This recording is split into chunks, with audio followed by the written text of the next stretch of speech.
है भगवान अपने भक्तों को दुख क्यों देते हैं? जितना राम भगवान को न मानते मारे हैं। काहू, सुनो मैया आपका प्रश्न हो गया। राम न मारे काहू को पापी नहीं आ राम, आप ही से मर जाते हैं कर कर खोटे काम।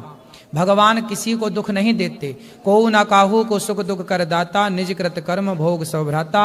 हर व्यक्ति अपने अच्छे बुरे कर्मों का फल भोगता है। आप बुरा करेंगे तो आपके साथ बुरा होगा। जब आपके साथ बुरा होगा तो आपको लगेगा यार भगवान दुख दे रहे हैं। भगवान दुख नहीं दे रहे हैं, आपने जो किया था गलत काम।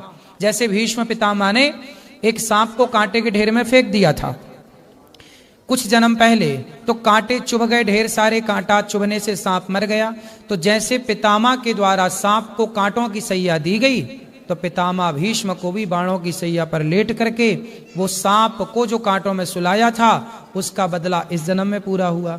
तो कोई दुख भगवान थोड़ी दे रहे हैं किसी को, ये पिछले जन्मों का कर्म है। हाँ, अब सीधा अपन लोग क्या करते हैं, मुंह उठाए और सीधा भगवान को कह दिया कि भगवान ने दुख दे दिया। हम ये नहीं देखते कि हमारे अपने कर्म क्या थे, हमने कहाँ गलत काम किए।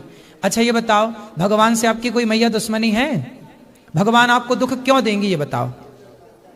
नहीं, जो पाप करते हैं उनको तो सुखी रखते हैं। और जो नहीं, ऐसा आप कह रहे, ऐसा है आप कह रहे हैं कि जो पाप कर रहे हैं वो सुखी है। नहीं, दुर्योधन ने पाप किया, द्रौपदी के कपड़े उतरवाए, लेकिन वो सुखी थोड़े दिन तो रहा।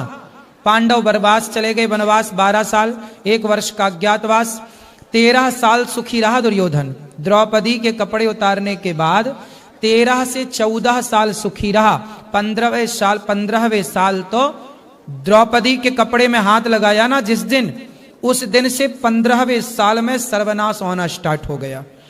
ऐसा पर 15 साल तक तो यही लगेगा देखने में, यार ये पापी आदमी बड़ा तरक्की कर रहा। मैया, पाप करने वाले कुछ महीने कुछ वर्ष ही दिखते हैं कि हाँ ये बढ़िया है, लेकिन उनका अंत बड़ा बुरा होता है, सर्वनाश होता है। अंत हमने तो नहीं देखा ना। क्यों? अरे आप देखो ना देखो, पर होता तो है। ईश्वर के घर देर तो है, अंधेर नहीं है। लेकिन ये बताओ, दूसरा पापी है पुण्यात्मा, उससे आपको क्या? आप बताओ कि आप दुखी हैं तो भगवान को दोष क्यों देते हैं? हम दूसरे के पाप पुण्य के ठेकेदार क्यों बने? अपना देखो ना कि आप कितने पाप और पुण्य करे बैठे हो। आप बताओ, आप दुखी हो कि सुखी हो? हम तो संतुष्ट हैं, हमें कोई वो नहीं है, लेकिन कोई काम नहीं होता ना तो फिर मन में ये बातें आती हैं। तो काम नहीं होता तो काम कर लो। इसमें भगवान सब काम करने आएंगे, तुम्हारा झाड़ू पोंछा सब भगवान करें हैं? नहीं नहीं, ये बात नहीं कह रहे। फिर क्या बताओ? बच्चों की शादी नहीं हो रही, बच्चे इतने बड़े बड़े होते जा रहे हैं। कितने साल के हैं? 30 से ऊपर हो गया बेटा। बेटा क्या काम करता है? बेटा जॉब करता है। कितना कमाता है? ये तो पैकेज होता है ना, उसका हिसाब कितना होता तो बताओ, मैं चुरा थोड़ी लूंगा। कितना कमाता है? यही 30-14 लाख। इतना अच्छा कमाता फिर भी शादी नहीं हो रही है? नहीं हो रही। तो उसको बताना चाहिए, साल में इतना पैसा कमा रहा है। साल में कि महीने में? साल में। अब बताओ, 40 लाख रुपया कमा रहा है साल का, फिर भी शादी नहीं हो रही है? भैया अपना नंबर दे दो, अभी हो जाएगी 1 हफ्ते के अंदर। अभी देखो YouTube पे सब सुन रहे हैं कि 40 लाख कमा रहा मैया का छुरा। 40 लाख नहीं बोला मैंने, 13 बोला है साल का। अच्छा हाँ, 40 नहीं बोला मैंने, 13-14 ऐसे बोला। ठीक है, इतने में भी हो जाएगी।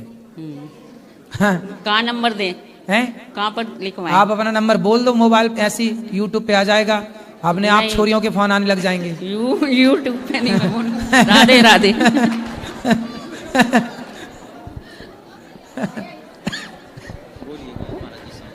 हो जाएगी मैया शादी, चिंता ना करो।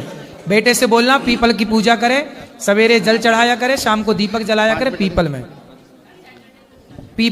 पीपल में शाम को दीपक देसी घी का और सुबह जल 1 महीने तक कंटिन्यू करने से विवाह के योग बन जाएंगे। 1 साल के अंदर ही हो जाएगी विवाह शादी, ठीक है?